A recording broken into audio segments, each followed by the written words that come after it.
লেখা পড়তে পারেন আঙ্কেল? না। আপনার আজকের ইনকামের টাকা একটি অসুস্থ মায়ের চিকিৎসার জন্য দান করুন। আপনি কি পারবেন আপনার আজকের ইনকামের টাকাটা একটা অসুস্থ মায়ের চিকিৎসার জন্য দান করতে? শুনেন না, কথা শুনেন। বেশ, যাবেন তো ঠিক আছে, হয়তো আপনার জন্য আল্লাহ ভালো কিছু রাখতে পারে। হ্যাঁ? পারবেন না? মা তো সবারই আছে, মার জন্য এতটুকু স্যাক্রিফাইস করা যাবে না। আপনার আজকের ইনকামের টাকা একটি অসুস্থ মায়ের চিকিৎসার জন্য দান করতে হবে, আপনি কি পারবেন? এখন পারবো না। হ্যাঁ, এখন পারবো না আমি। আপনার জন্য আল্লাহ ভালো কিছু রাখতে পারে। আপনার আজকের ইনকামের টাকা মায়ের চিকিৎসার জন্য দান করতে হবে। আপনি কি পারবেন যে আপনার আজকে এই পর্যন্ত মানে সকালে কটা নেড়েছে আজকে একদিনের ইনকামের টাকা একটি অসুস্থ মায়ের জন্য দান করতে হবে? হ্যাঁ, পারবেন না? আসসালামু আলাইকুম। এখানে কি লেখাটা করতে পারেন? আপনার আজকের ইনকামের টাকা একজন অসুস্থ মায়ের চিকিৎসার জন্য আপনি কি পারবেন আজকের ইনকামের টাকা আপনার অসুস্থ মায়ের জন্য একটা অসুস্থ মায়ের চিকিৎসার জন্য দান করতে? দেওয়া লাগে তো, ঠিক আছে। মানে আপনার আজকে একদিনের যত টাকা ইনকাম করছেন এই অসুস্থ মায়ের জন্য দান করতে হবে সম্পূর্ণ টাকা। যেমন একটা দেওয়া লাগে। হ্যাঁ? হ্যাঁ?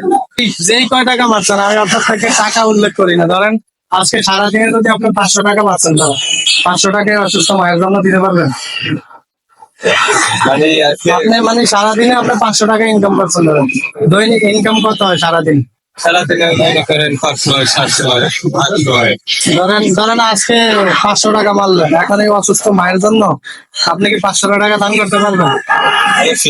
হ্যাঁ, পারবেন? আচ্ছা, দেন। সারাদিনে যা মারছেন দিয়ে দেন আমার আজকে সারাদিনে আপনি অসুস্থ মায়ের জন্য দান করলে। হ্যাঁ, এইটাই তো আপনারা বলছি, এই সারাদিনে আপনি যা মারছেন, এই যত টাকা মারছেন অত টাকা ধরেন একটি অসুস্থ মায়ের জন্য আপনি আপনি দিয়ে দিলেন। হ্যাঁ, খুশি মনে দিছে? একবার খুশি মনে তো? শুনেন, আপনার বাড়ি কোথায়? আমাদের বাড়ি বরিশাল। আচ্ছা, একটু সার্চ করেন এদিকে আসুন।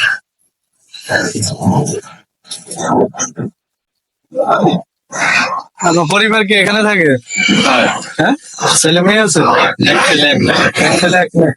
তা আপনি যে আজকে সামনে একটা ডিজেল মার্কেট করছেন, এদের মার্কেট এখনো করি নাই। আমি এই গাড়িটা আমি রিটার্ন করার আজকে 5 মাস। তারপরে এই গাড়িটা আমি আমার কেনার মতন কোনো গাড়ি কেনার মতন কোনো প্রফিট ছিল না। তাই আমি এই গাড়িটার নিচে কিস্তিতে দৈনিক 100 টাকা জমা দিয়ে এই গাড়িটা আর কি করছি। এখনো কিস্তি শেষ হয় নাই। তাইলে আপনার যার কাছ থেকে গাড়ি নিচ্ছি তারে বলছে যে ভাই ঈদের 1 সপ্তাহ আগে আপনার কিস্তি আমি দিতে পারবো না। বলছে কেন? আমি বলছি সামনে একটা আচ্ছা ঠিক আছে, তাহলে তুমি ঈদের 1 সপ্তাহ আগেই কিস্তি বন্ধ করে দিও, ঈদের 2 দিন পর থেকে তুমি কিস্তি দেবে। এই জন্য আর কি এখন সামনের দিকে মনে করেন যে ইনকাম ভালো হইব। তা এখন আপনি যে সারাদিনের ইনকাম আজকে আমাকে দিয়ে দিলেন, সামনে একটা ঈদ, এখনো ঈদের মার্কেট করেন না, আপনি কি খুশি মনে দিচ্ছেন? খুশি মনে দিচ্ছি। হ্যাঁ, খুশি মনে আপনার কোনো দাবি নাই তো এই টাকার জন্য? এই ধরো তো,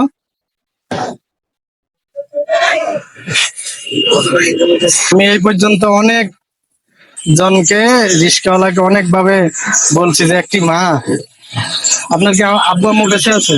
জি নজন। ধন্যবাদ। আম্মু আব্বুর খোঁজ খবর রাখেন? জি অবশ্যই।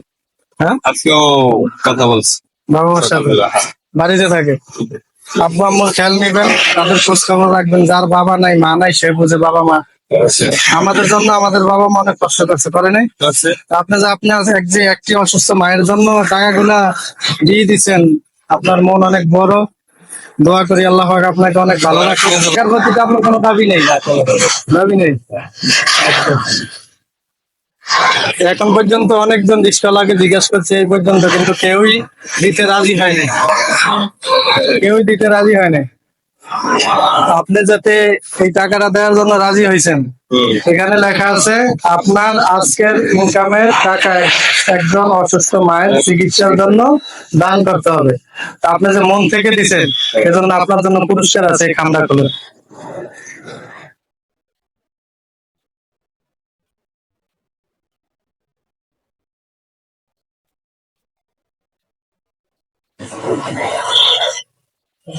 বলেন।